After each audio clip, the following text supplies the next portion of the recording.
you for asking me. Yeah, Thank you for having me. No, Yes. thanks for doing it in your house. This is cool. Yeah. Uh-huh. And the idea again is to get people to get to know you a little bit. So being in the house is great. They get to see, just get an idea. They don't get to see everything, but it's still. Well, they got to see most important thing, my two daughters from Okay. when they were young. Those are cool. Uh-huh. Okay. Yeah. But everyone wants to hear about your campaign, right? Oh, And I hope so. we'll get your website and everything on the like the bottom of the video and stuff. But it's Okay. what is it, Doc Gary? DocRobForCongress.com. That's what it is. Okay. DocRobForCongress.com. Oh, Yeah. it's a little ring to it. Yeah. So Doc, that's your first name. Is that why it's Doc Rob? No, it's because I'm a doctor. My friend said you should make it Doc Rob, okay? Because my last name is Robinson, and said it'll be easy for people to remember, and everyone's forgotten it already. And my best man says I can't find you on the web, and so. And I thought he was a smart guy, but maybe not so smart. Yeah, cool. All right. So, but you're not just a doctor. You're a surgeon. Well, yes. Which is a big difference, right? So let's see. So every doctor goes to medical school or osteopathy school, and then after that, they do some form of training afterwards, an internship or a residency. So some people do a residency in family practice, pathology, radiology, and I did mine in general surgery. So like a family practice residency might be 3 years. My general surgery residency was 6. So it's a longer amount of training, a little more arduous, and a lot of times you're on call every other night, or at least we were way back when. Jeez. Yeah. Yeah. Wow. Yeah. So Well, you enjoyed that. Oh yeah. It was because it was the adrenaline rush. We had the person who got hit by a car or shot or had a perforated intestine or something, and you rode to the rescue. Yeah. It's just doing a lot of life-saving, high emergency stuff, and it was very thrilling. Huh. Yeah. Does that translate to running for Congress? The adrenaline rush of that? No, nothing. Has no adrenaline rush at all. In fact, it seems incredibly painful. Yeah. Yeah. Yeah. Because I'm learning things that I never had learned before. How to run a campaign, how to be a treasurer of a campaign, what you could put on a sign, what you can't put on a sign, how on every sign that you make, you have to have a disclaimer at the bottom, paid for by somebody, so that people know who's involved in financing the campaign. Other than that, it's kind of terrifying because I'm trying to arrange venues where I can speak to large crowds of people, all right? And speaking to large crowds of people by and of itself is kind of exciting, but also scary. Yeah. Not everybody likes to do that. No. Yeah. But I think I have a message, and so I want to get that message out there.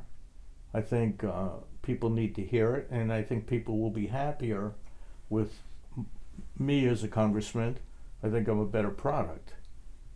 Just, so people are going to say, well, you don't have any experience in Congress. Well, I would say that when my incumbent went into the House, whether it was here in North Carolina the first time or at the federal level, he really didn't have any experience in doing that sort of thing. I mean, he was in real estate. No one has experience until they have experience. Well, now right? he has experience because he's been there for 18 years. Yeah. And you on your website you went right for. We talked about this, but you went right for Patrick McHenry. Talked about, how he has like a bad grade and all these different ratings and stuff based on his record, and just. I thought that was interesting. You just went right for him, right? He's the guy with the notoriety. He's essentially the incumbent, right? Yes. Well, he has a voting record. Yeah. Right, and so his voting record, when it was reviewed by 4 different conservative organizations gave him poor grades. You know, one gave him I think a 57, another 60, 72, 70. Those are not high quality grades that you would expect from someone that you voted for to be voting as a conservative. So, imagine if I were the D or the F student, right? Mm-hmm. Right. You wouldn't want me taking your appendix out, right? Right. That's a great point. Yeah. Well, and that's so that's the way I looked at it.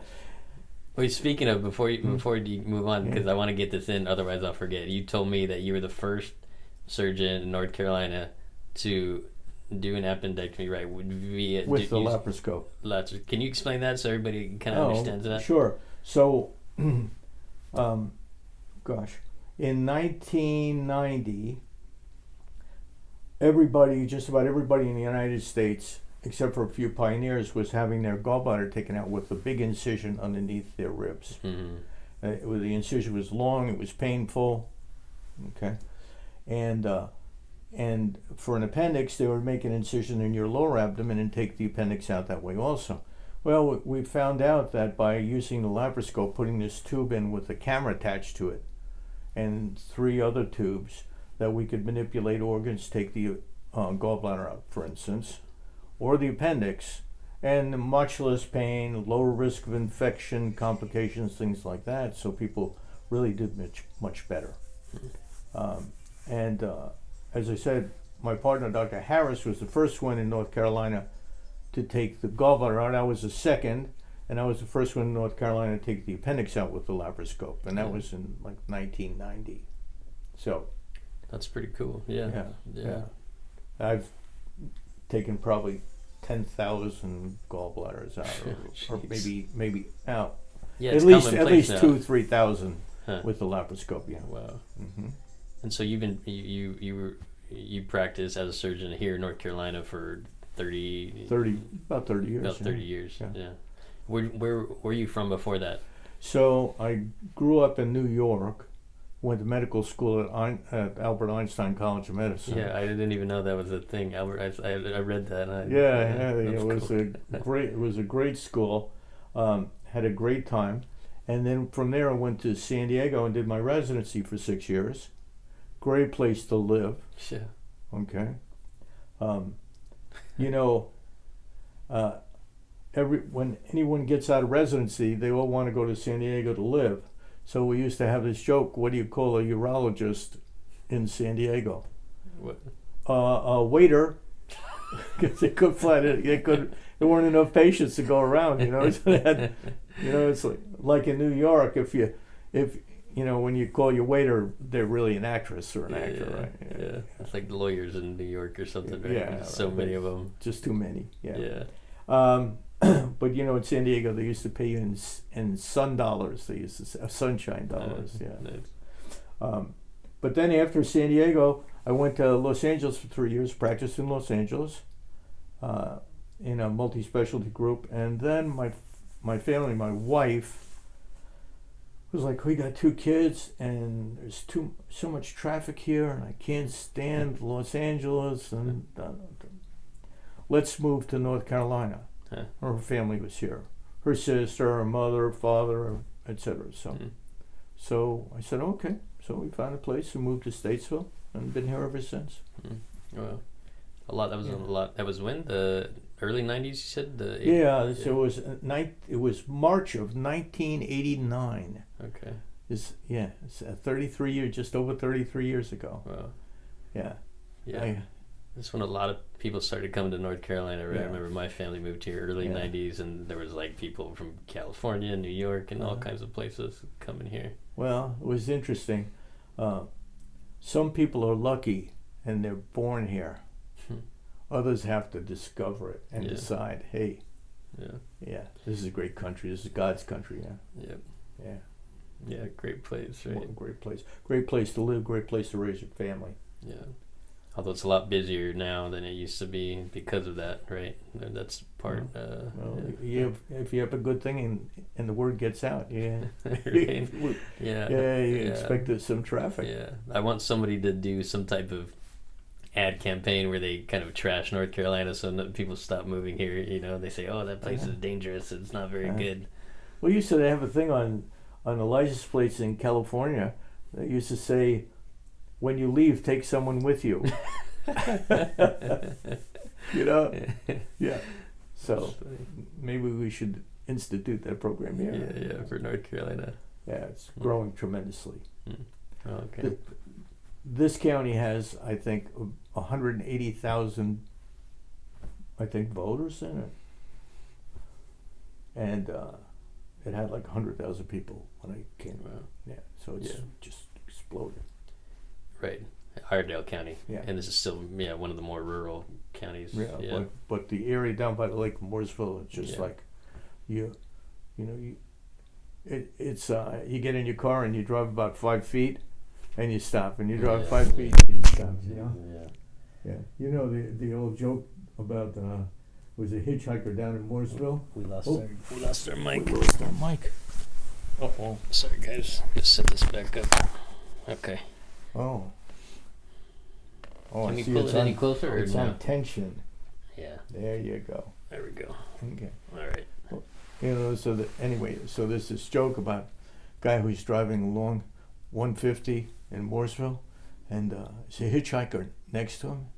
A guy walking along, and he says, "Hey, would you like a ride?" And he said, "No, thanks, I'm in a hurry." Yeah. I'll get home before you do. Yeah. Yeah. 150. Traffic's bad. It's pretty bad. Yeah. So you're running for U.S. Congress. Yes. For this District 10. Yes. Why Congress? It seems like, well, first I wonder why anyone would want to run for Congress in the first place. But then, in terms of choosing to run for a federal position versus like a state position where you kind of state or county or something like that, maybe where you influence the county or the state more. What's kind of your thinking on that, or kind of your good question. So. There are various levels of politics in government, and I have always been more interested in the central government versus county government or state government. And I've read lots and lots of history books because that's been my passion. 2 books on the making of the federal Constitution, things like that. And so follow the politics much more in Washington than I do in the state of North Carolina or locally. And so I have a passion for knowledge of that arena. Then I was talking to my friend at the end of February, and he said, registration's coming up. They did a whole new map of North Carolina to try and change what they thought was gerrymandering. And so the districts are new, and so they extended the application period to sign up to run for office. And so I said, oh, that's interesting. And then I found out that I was in District 10 and that Patrick McHenry was my incumbent representative. And so I had some time, and so I started to look up his record. And the more I looked, the more dissatisfied I got. And I realized that if I were dissatisfied, then a lot of people must. He's serving his 9th term now. And I believe in term limits. I don't think this should be a vocation for the rest of your life. And decided, what the heck, take a shot. It must be something there. There's 5 total people running, right, for this? Yeah. Yeah. That's not good. Common. Yeah, it is good. I like seeing that. Yeah, it's good that people have an interest and a passion. Yeah. Right. Okay. It would be terrible if it was always one person and that's it. Then we would just say king. Yeah, which is funny. There's a lot of positions that run unopposed. I always find that interesting. Like no one else wants to. I guess no one else wants to do it. Well, here's the thing: unseating a incumbent for the U.S. House is a hard thing to do. This is an uphill battle, and it's going to be hard and difficult, and I may fail, and all the others may fail. I mean, people have run against him time and time again, and they've all gone down in the primaries. So Yeah. we'll see.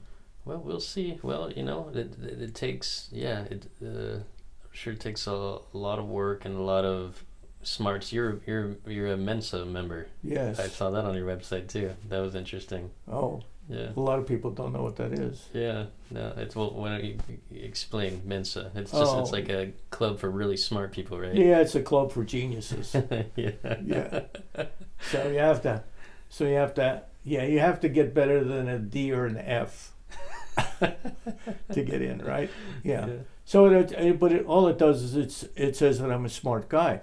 But everybody has a talent in this world. Okay, they have a gift. It might be for music. It might be for painting. It might be for fixing a car. 1,001 different things that make up society that we work in. Right. All those people are terrific and have so much worth. So it just that's my particular thing is I'm just born lucky. I was born smart. I'm just a genius, right? Yeah. So, but yeah. Yeah, not right. Not everyone is a surgeon, things like that. That's something I never understood because I don't, that's not my talent or interest. But very cool. Yeah. It's just a little bit different. Yeah. So I am a smart guy. Okay, I am a smart guy. I can learn this job. Yeah. Yeah, it's not, it's not rocket science, or shouldn't be, in terms of, like you said, you had to learn campaign rules, things like that. Right. When you get to Congress, you'll have to learn how all that works, the different committees, what you kind of, the process and procedures and all those types of Sure, things. what you can do, what you can't do. Right. Right. Talking to different people, trying to build consensus. I like to do that. Yeah. Right. I to quote our last president, there's still a lot of swamp to drain. Okay, in Washington. For instance, Mr. McHenry, because he's been around for such a long time, has established seniority in the Republican House. And so right now he's the ranking member on the Finance Committee in the U.S. House of Representatives. And the Finance Committee looks over things like finance, banking, securities, insurance, a lot of different industries like Big that. things, right? yeah. Big things, Yeah. right? But when you look at his donors, okay, he's gotten like $250,000 from insurance, $150,000 from lobbyists. We don't even know who they are. $100,000 or so from the banking industry, another $250,000 perhaps from the investment industry. So I ask myself, how can you have a clear conscience and be unaffected by all that money coming in when you have to make a decision about these industries? To me, it doesn't make any sense. And that's why I'm not taking any more than $2,500 from any industry. I'm just not going to do it. That will not influence me. And so it's besides the bad grades that he gets, and it's associated a bit with the amount of money that comes into his campaign from things that he is supposed to be ruling on and legislating on. Okay, that made me want to run against him. Yeah, that's always the thing with politics, right? In terms of who gives donations, isn't the devil's advocate or the flip side position of that is always, well, these big companies, they've got money, they like my policies, I'm kind of aligned with the policies, they give me money to defeat whoever's against me, right? Who's even worse or something like that, right? Mm-hmm. Yeah. So how do you fix that? Is it like you said? I just cap it 2,500. I'm not taking it anymore. I'm not going to let anybody buy my influence. Well, I think that's the way it should be done. Yeah. And they have all these PACs and other ways that they can funnel money into you. And I don't want to be holding to anybody, as they say. Yeah. Yeah. Okay. So I'm funding my campaign myself. Mm. Yeah. There was one other thing about donations to Mr. McHenry that sort of stood out to me, and that's Google, right? Everybody knows Google Alphabet, right? Right. Google, that industry, donated almost $70,000 to him over this last term. To this race? Yeah, to this race. So I said to myself, well, why would Google be donating money to him? Okay. And this brings up the part that I put on my website about nepotism and things like that. All right. So Mr. McHenry's wife, my understanding is that she works for the FCC, the Federal Communications Commission. Interesting. Right? In Washington. Yeah. And a couple years ago, she was making about $130,000. Now she's making almost $180,000. Not bad. Not bad. And a year or so ago, I think it was 2019, 2020, she went to a conference and she was on one of the boards speaking about, my understanding, she was speaking about 3G and 5G networks and things like that. Mm-hmm. And one of the main sponsors for that talk was Google. And in fact, the FCC regulates cable and internet and all that other stuff. And so, excuse me, she's on the FCC that takes care of those regulations, and he's on a committee in Congress, and he's getting paid for his campaign from that company. From the, okay, yeah. Yeah, and that's just a little bit suspicious. I think that's a conflict of interest. That's what I think. I think a lot of people would probably think that too. Well, Maybe it's see not. that, I don't well, know. No. It's just, Right. So between the contributions from all the different industries, I see conflict of interest. His wife working for the FCC, and he's getting money from Google. Conflict of interest. Yeah. And it goes on and on. Yeah. Bad grades, conflict of interest. What more can I say? Mm-hmm. So I said, well, I'm going to run. I didn't know if anybody else was running, and we'll see where it goes. So when you decided to run, you didn't know if there was anybody else even running. No. Okay, so that was No, I knew he was, but yeah. I didn't even know about anybody else. So when you get to Congress, what is it that you want to do? Again, like I said, I feel like Congress would be such a difficult. That's hard. I can't think of a more difficult maybe position in government than Congress. There's like 450 of you. You know, like how do you get anything done? You go in kind of with an idea of what to do, but you know you can't just do it yourself because you're one out of so many. Well, I think you can try to persuade people. Okay, there are a number of people that are trying to persuade people. Sometimes they're just screaming into the wind. I feel, but they have good ideas. For instance, one of the people that I admire is Rand Paul.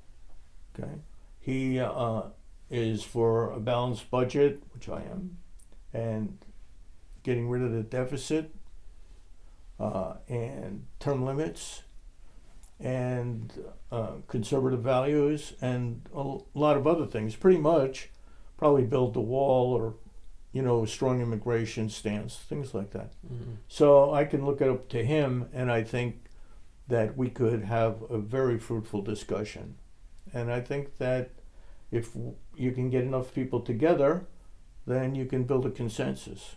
You were talking about kind of finding people who are aligned with you across both houses of Congress. Sure, both houses and even across the aisle. As liberal as someone is versus a conservative, mm-hmm. We've got to want the best for the country. and so we should be able to discuss it and try and convince each other of the right thing to do. For instance, the national debt. When Mr. McHenry took office, the national debt was under $8 trillion. Okay, now it's 30 trillion, so it's almost quadrupled in 18 years. Yeah.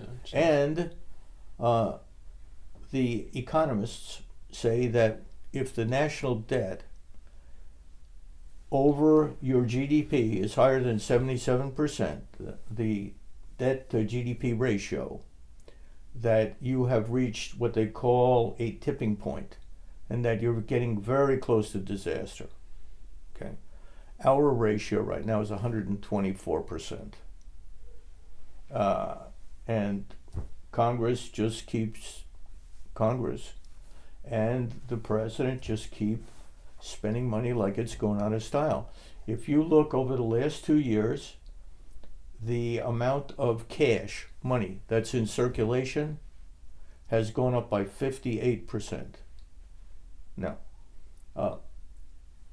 so when they say there's a 7 or 8% inflation rate, it really should be much higher. Okay, for instance, let's say that you had $1, and that dollar was worth a potato. And now I've printed up $2. Okay, so now we have $2. Now that potato is going to cost $2 because $1 won't buy it anymore. It's not worth it. Okay, Right. and so we're diluting the currency, if you will, because it's just paper, and you can make as much paper as you want. Right. Yeah. A lot of that printing comes off of, seems to come off of emergencies, right? The housing crisis in '08, COVID now. It's where a lot of those emergency votes come through, and Congress votes to kind of fund these. Oh, we need to help everybody. Let's print some more money, right? Let's fund some more of the government.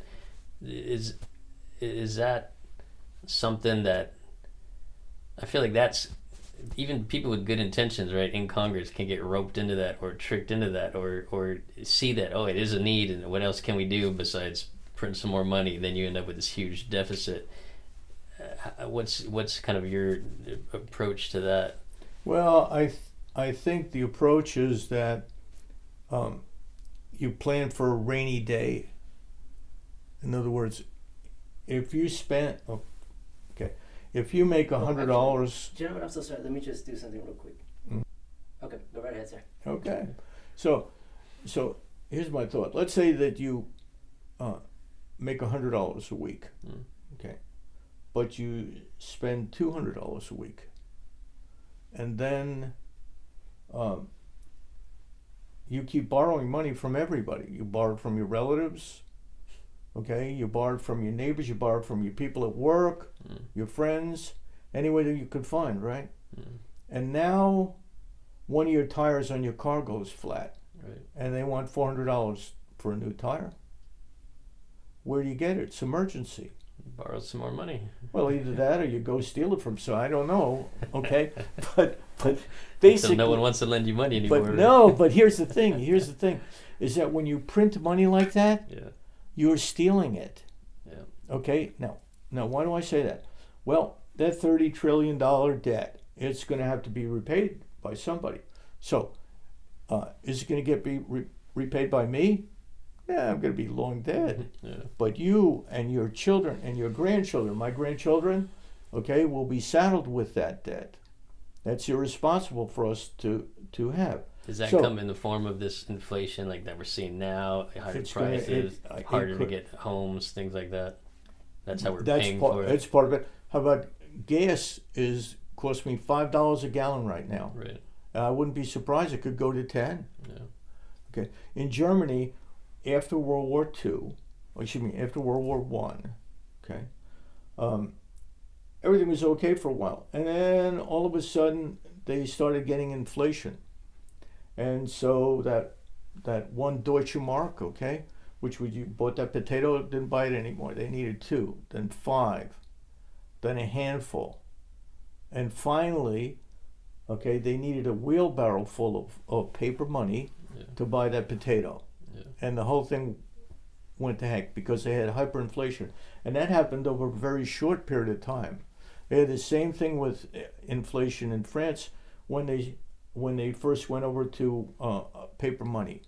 And that was a disaster because America went over there and said, hey, well, you know what? Make some paper money, it'll be okay. You can spend as much as you want.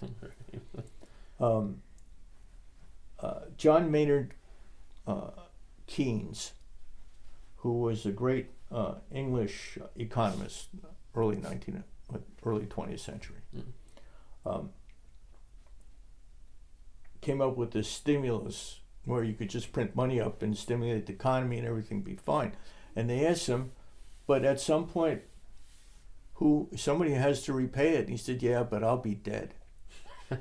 Okay. Yeah. Well, Yeah. Eventually. Yeah. Yeah, Thanks, John.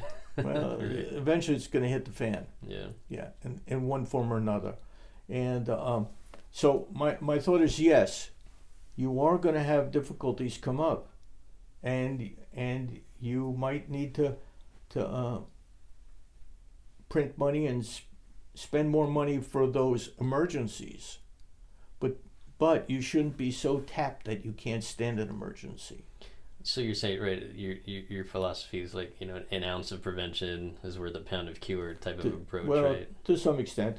For instance, my wife and I don't live outside of our means, and so even when I was in medical school, and we lived in a studio apartment, my apartment was maybe 1.5 times the size of this room, and we lived there for 4 years. It was a little cramped, but we did fine. Yeah. Okay, because I was in medical school, I had tuition and books to buy, etc., and food and rent, and she was the only person who was working, and she was not making that much money. We had 2 cars and a lot of bills, and so we didn't go out and buy a brand new big TV or fancy clothes or whatever, Saturday night date for us was watch Mary Tyler Moore on TV and do the laundry downstairs in the laundry room. So, okay.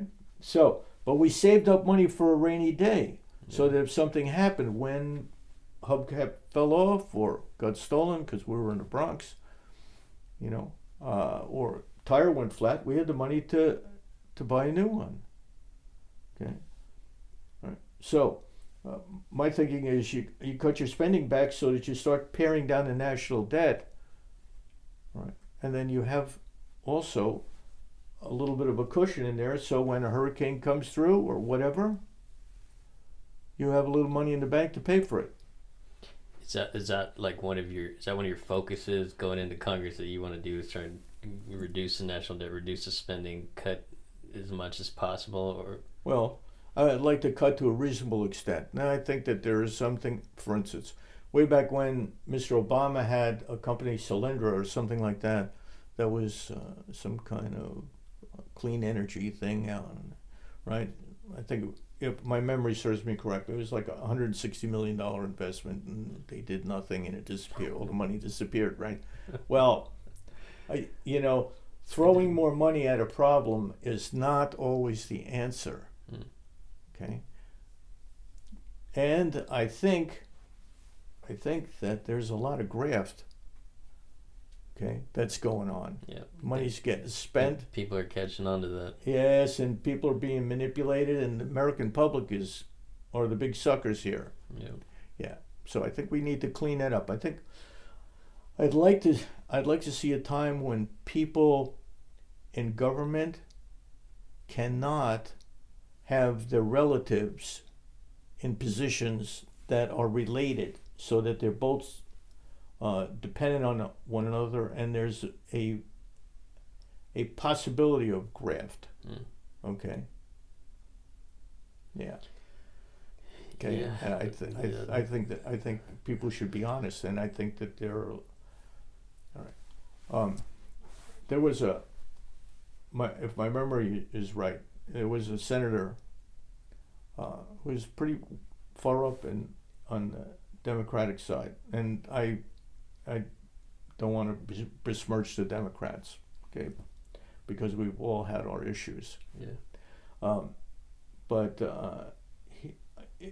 again, without throwing names out, there was a senator who was on the committee to regulate the airlines, and the wife was a lobbyist for the airlines.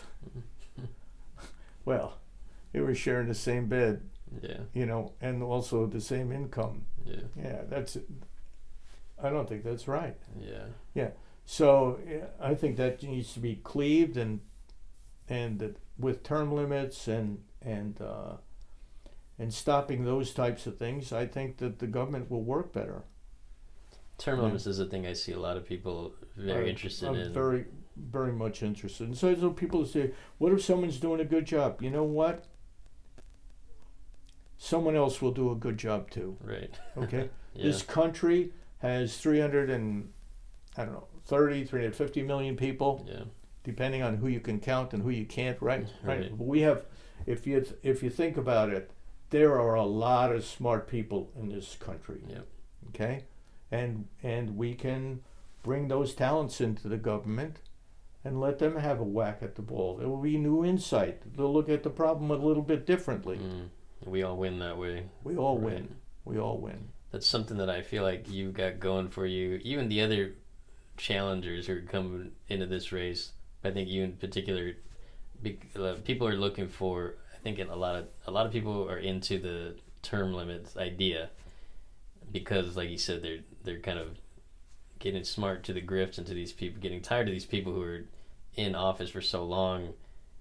Not even that they're in there for so long, but that they seem to be incompetent. They're not doing a good job.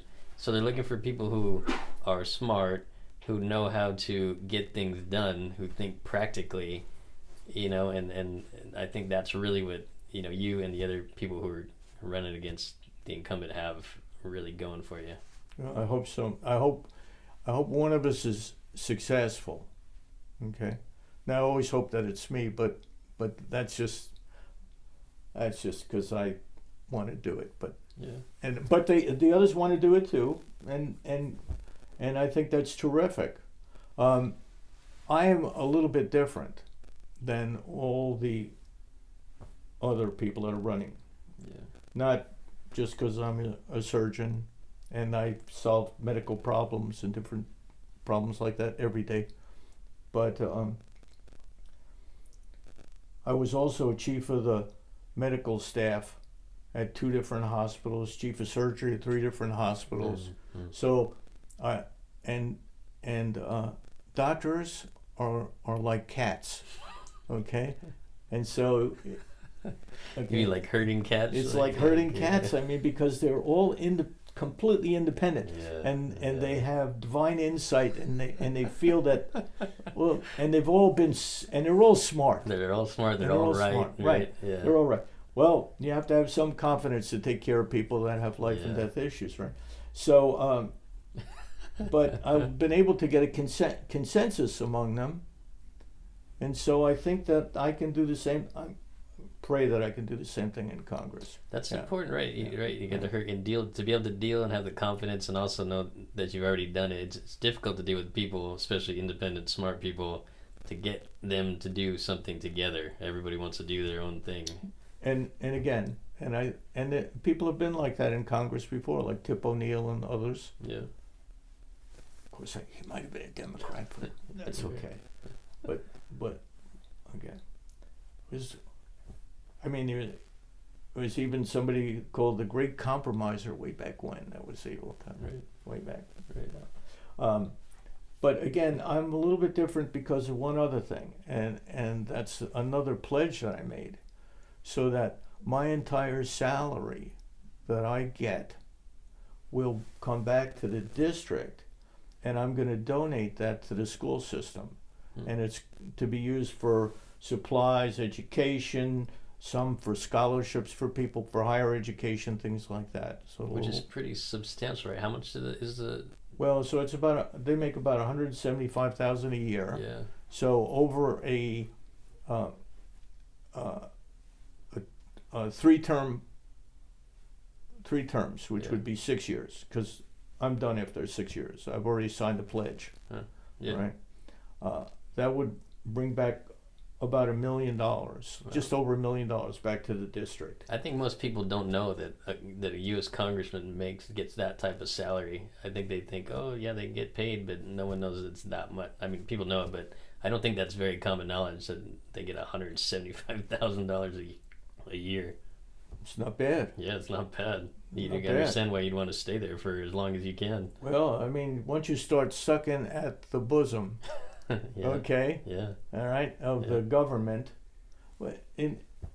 not to denigrate anyone, but there are some people that are lifelong, how can I say, people that are on government assistance for their whole lives and their families for their whole lives. Right. Okay, and but once you develop that dependency, it's hard to get away from that dependency. If I had been given $175,000 a year before I ever went to medical school to just sit around, You'd keep doing that. I mean that's a powerful incentive to, you know what I mean, to not Yeah. really get off your butt and doing anything, right? Yeah. And the same thing happens if you're a congressman or whatever. Not that they don't do an important job. Right. Right. Yeah. Yeah. But it's a great way to make a living in a lot of ways, and maybe that's why a lot of people get into it and then they start to think of it as a profession. You know, like I was at my girlfriend's at the time, her commencement Yeah. in New York, and Chuck Schumer gave the commencement speech, right? And he's been in Congress forever. Well, his story that he told everybody, and he thought this was a great thing. He said, he went to law school, he graduated, he didn't know what to do. He saw that there was a position open in local government.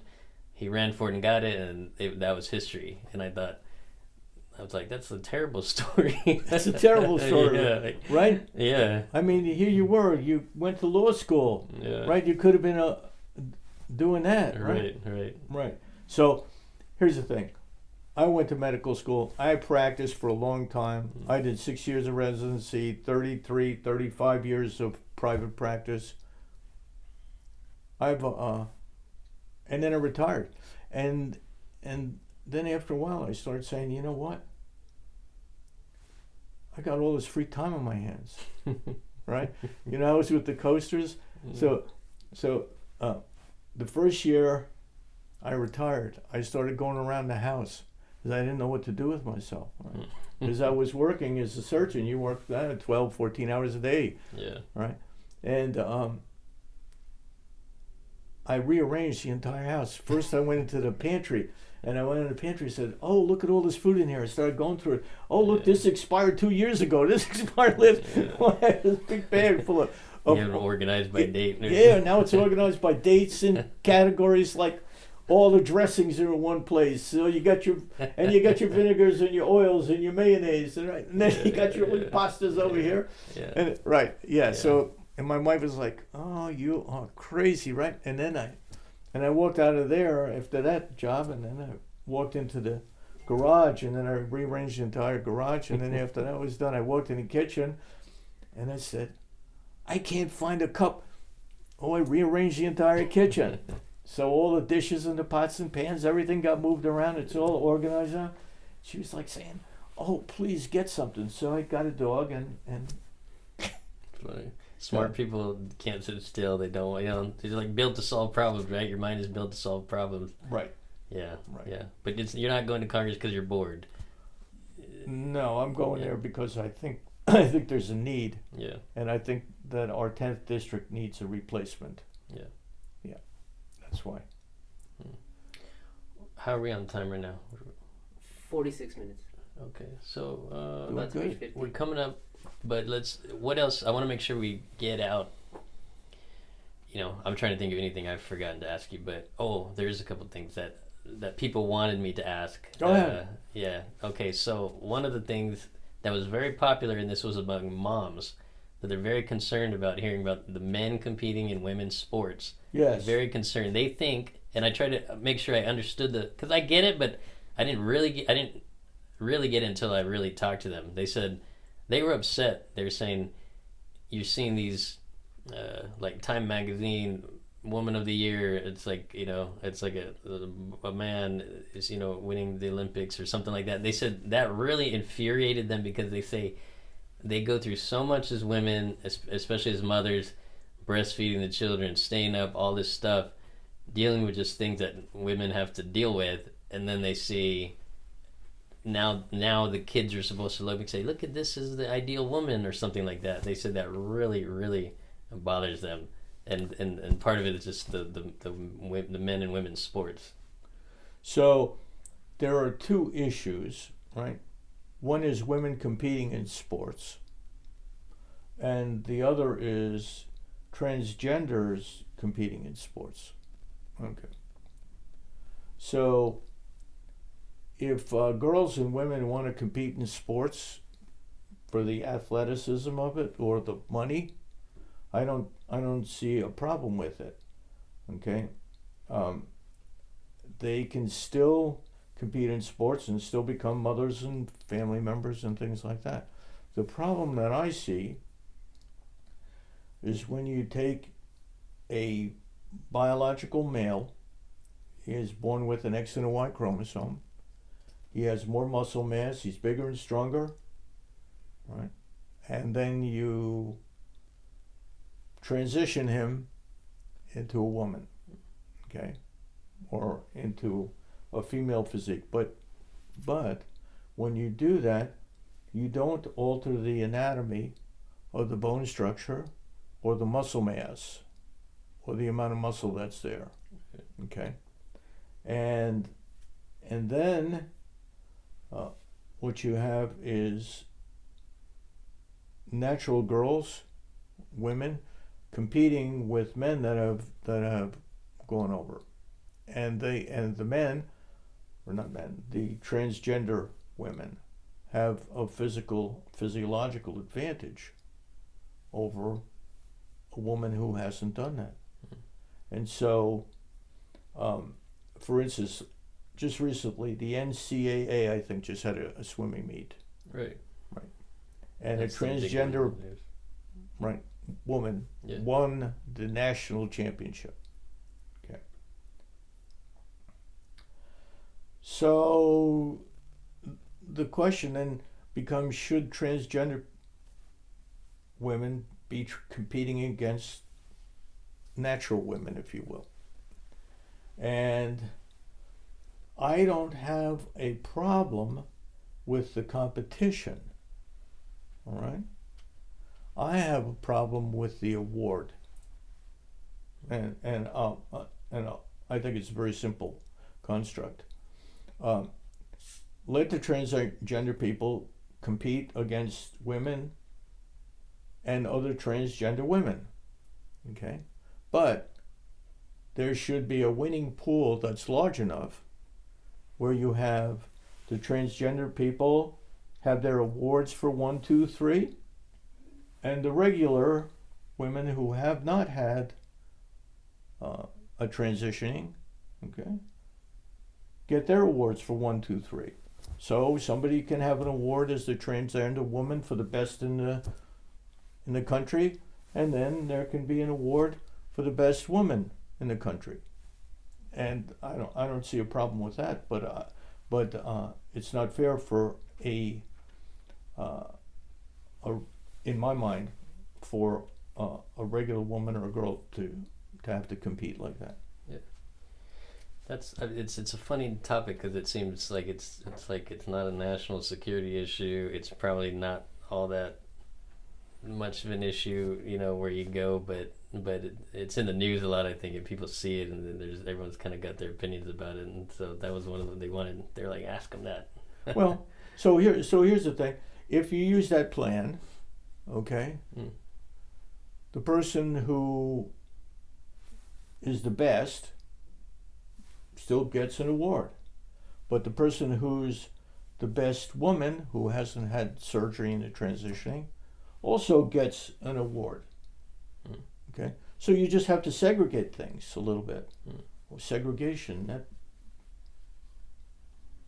And then we'll say that word, right? Like, yeah, that's I don't know. I know what you're saying. Everybody, Yeah, I but think no, understands but what you, you're but you saying. you can segregate the awards. Yeah, you have the men's sports, the women's sports, and then right, and the almost like transgender sports, transgender right. people's sports, right? Right. To compete and have it be fair. Sure, Yeah, sure. yeah, Yeah, it would be more fair. yeah. And my goodness, I don't even want to touch upon that subject because that is for people that specialize in that field. Yeah. Okay, yeah, and that's a hot button. I don't want to get. Yeah, it's this funny hot button topic, and Mhm. that's why. Yeah, I'm but you see that way everybody wins, Mhm. and right. Yeah. Yeah. Well, yeah, I'm sure at some level, right, Congress is involved with that, even though, like I said, it seems such an odd, funny little issue, but it's important to people, I think, in a lot of reasons. And I didn't even understand why, like I said, until I was talking to the moms, and now I'm like, oh, now I get it. And I understand, especially from the women's perspective, why it's a problem. Well, imagine that your daughter, okay, Right. is a swimmer, Right. right? And she's worked hard all her life, and she wants to go to the Olympics or whatever, and now she gets bumped. Yeah. It's not quite. Yeah, it just doesn't seem right. It doesn't seem fair, right? And that's the No, it just perspective. doesn't seem fair. Imagine if in their heyday, okay, if Jimmy Connors, okay, or Bjorn Borg, who tennis players way back when, okay, were playing against some woman. Just because of their size and their strength, they're going to be Yeah. So mediocre man can beat a very good woman tennis player. Wasn't that the whole idea in setting up women's sports in the first place, right? Like that didn't always exist, and then it finally existed out of, hey, we want our own sport so we can compete and. Mm-hmm. Yeah. Now, I'll bet you there are some women out there that can compete very well. Oh yeah. I know a lot of women that can beat my rear end very badly in golf. Yeah. Yeah, very, very badly.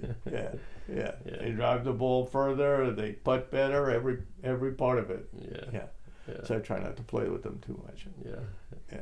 I even know like there's been a couple like promotions of like martial arts fights where they have like a man versus a woman, and it's like a big thing, and that people watch for like the spectacle, but I think at the same time you feel weird watching that, and like that's a little off. No, that would be I would.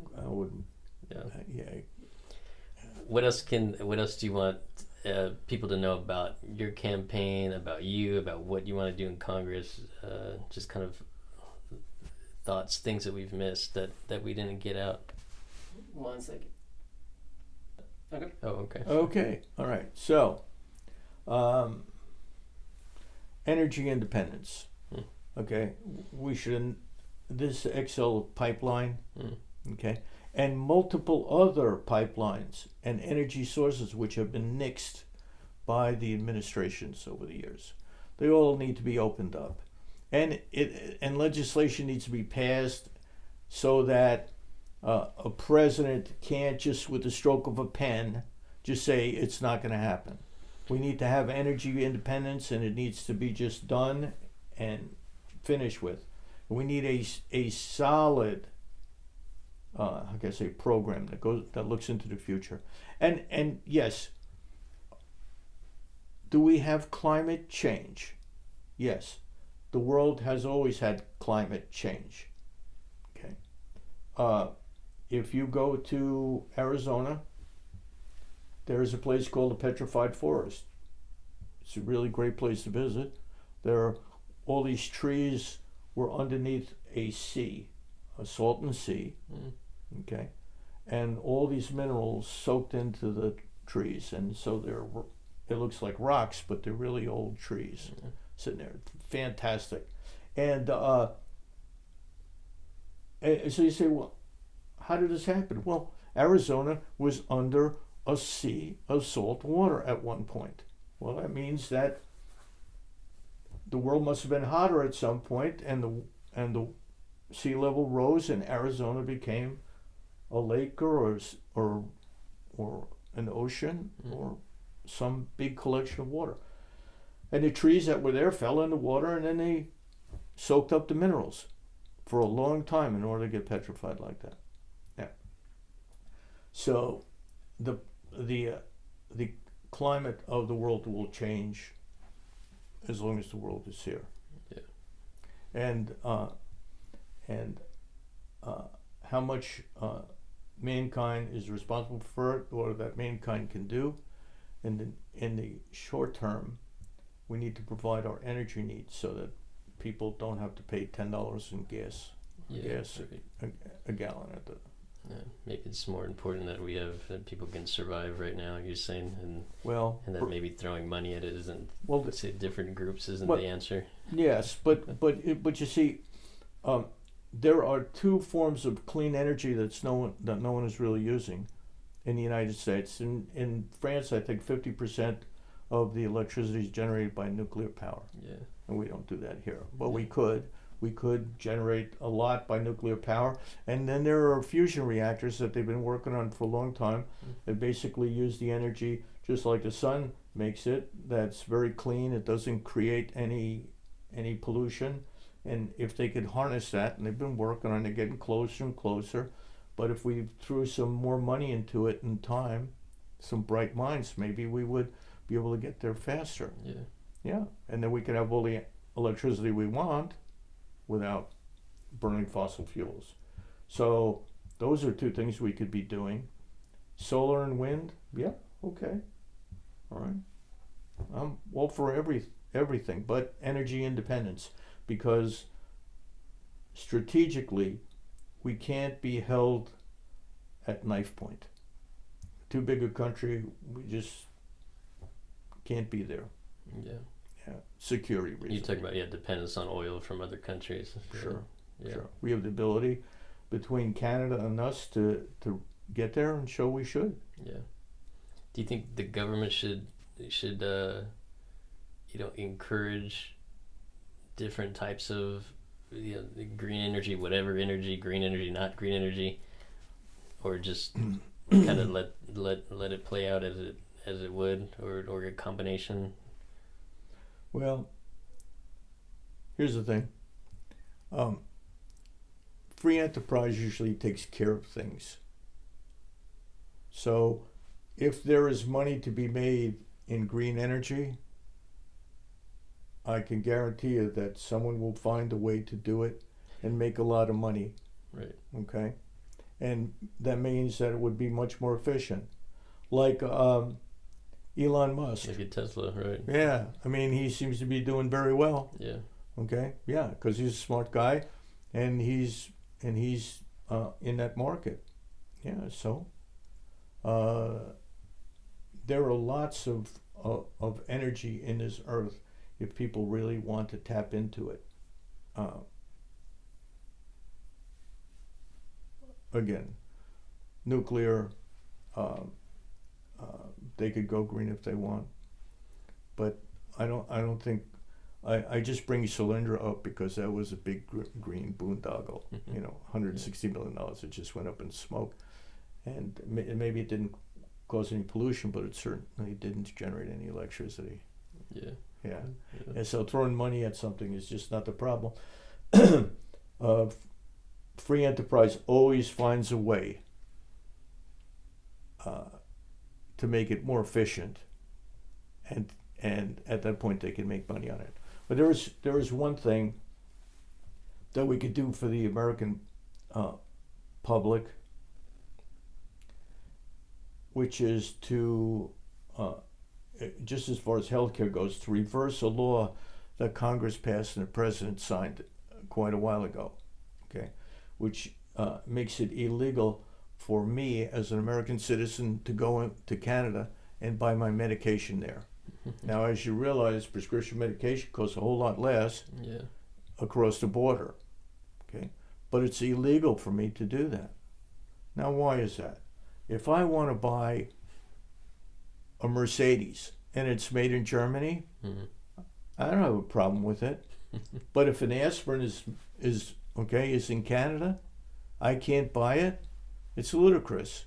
Not only that, but it forces every citizen that's out there to pay more for their drugs.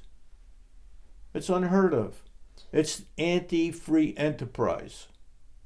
And that's one of the things that I would like to see gotten away with. That's one thing. I was gonna wrap up, but you mentioned that. That's one thing I completely forgot, which is really important. You have a lot of experience with the whole pharmaceutical industry. You know, being in the medical field. It'd be great to get some of your thoughts on that. That seems to be such a big influence on our lives. You know, nowadays. Yes, okay. So there's a couple things. Just off the top of my head, somebody told me that it costs $100 to $150 million to bring a drug to market in the United States now. Now, why is that? Because they have to do all this testing, and the FDA has to look into it. Well, guess what? They do all that testing in the FDA, the Drug Administration departments of other countries, England, France, Germany. They all do the same drugs, but they do it faster than we do, and they do it cheaper than we do. And there's no reason that we can't use their information and not have to reinvent the wheel over here. And so we should be able to get the drugs to market here a whole lot cheaper if we rely on some of the information from them. That's one thing. Now people are going to say, no, we're going to get bad drugs. Well, I don't see a lot of people in Germany falling over dead, or England, okay? The federal government spends a lot of money on healthcare. There's no reason that they can't bargain with the pharmaceutical companies and say, listen, you know what? You want to charge the Medicare recipients $10 a pill for such and such, and we can buy it in England for $1.50. We're not going to pay you more than $1.50 for it. Okay? All right? Save that money for the American public. Right? There's all kinds of different things like that we should be doing here instead of milking the average person. And again, one of the things that really burns my bottom is when people are taken advantage of, especially people on Medicare, fixed incomes, things like that. When the price of something goes up because of inflation by 7%, okay, that is stealing from them. Inflation is the most insidious of taxes. When you go and at the end of your week and you get your paycheck, you look on it and you say, oh, okay, I paid this much money. In Medicare, they took out in Social Security and federal taxes, and right, okay. But it doesn't say on that paycheck that 8% of your paycheck disappeared because of inflation. Right. It's okay. It's a tax that you don't know. You don't feel. When you feel it, when you go to the pump, when you go to the grocery store, when you have to pay your rent, okay, when you buy a new pair of shoes. Yeah. Okay. I'm the president of my HOA in Florida. We have a condominium there. Okay. Talk about herding cats. Okay. Love you all. Okay. Anyway, we have a project up on the roof now where they're putting this rubberized cover on areas of the roof to prevent water leaking in, to preserve the roof so it lasts longer. Okay. 2 weeks ago, a 5-gallon bucket cost $500. $100 a gallon. Okay, specialized stuff. Yeah. Now it costs $750. Okay, a week later. Okay, 40+% increase. Okay, why? Not because of the Ukrainian war, but because of the inflation, because the gas price is going up, and things like that.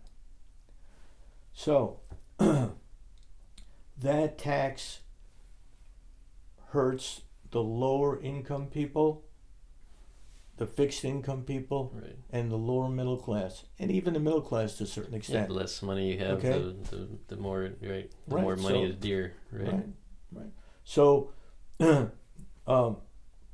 So let's say that you're making $15 an hour, and you got an 8%, or let's say $12 an hour, Right. because it's easier than $12.50, and you got an 8% loss. Well, that's the same as taking $1 away. Okay, now you're making $11.50 an hour. Yeah. Oh my gosh, really? But it's not there on your paycheck, on your pay stub. Right. Yeah, yeah. And so, and when you print money out of, like it's going out of style, and you just keep borrowing money from foreign countries, that's what happens. And that's where we are right now, right? And that's where we are right find now. ourselves Yeah. at this moment. Yeah.